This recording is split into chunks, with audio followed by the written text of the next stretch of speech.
nia chạy vô muốn đâu cho tia bỏ có ý bia bỏ đâu cũng lúc xưa bỏ chú bỏ tao mua tu nhỏ hậu có lúc xưa có sông gấu tia rung gấu cha giờ còn đủ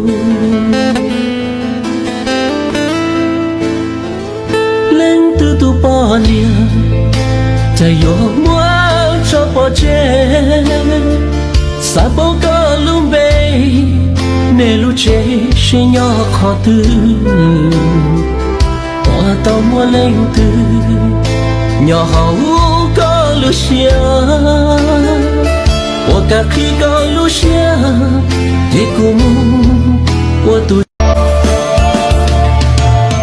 cũng sẽ nơi non chia mu đâu có xa lưu tiêu dành cho con là tu này cụt lu cho lên tuôn tia你晒点别看到能学配呢咯，别看到能学容是呢，我了这菜的叫东菜路啊，是的，我了学啥么上的ถั่冷tư，上的芥冷tư呢，别看到那样了，把看到学容是。chỉ nhớ nè lu neng nè chỉ cả xia nhỏ hậu lu xia để bao trả đi sao còn tia tê mua lo tới chi có yan chỉ blon tia tê mu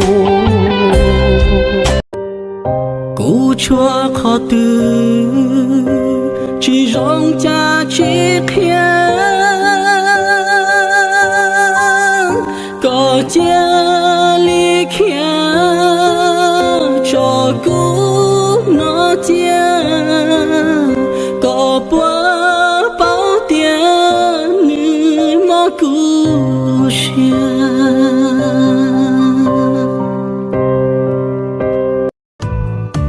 câu chỉ tao tu nên rong trao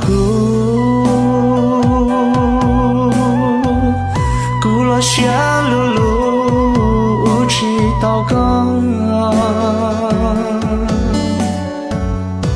cú la non có cái u cái nó có tên nhẹ lu đã cho cú mong lời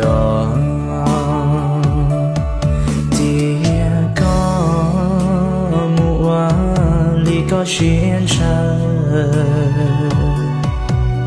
xin nó mu cũ chỉ hay có lời ấy rồi có thiết cũ chỉ ở chỉ on gờ có thiết chỉ ở rồi. Bố mẹ cháu năm nay bao nhiêu tuổi rồi và cháu bao nhiêu tuổi, tiền kiếm được có đủ dùng không? Bố mẹ cần tiền chữa bệnh, cháu có đủ ngay không? Cháu có để cho người yêu được ngẩng cao đầu bằng chính tiền của mình làm ra không? Trả lời đi.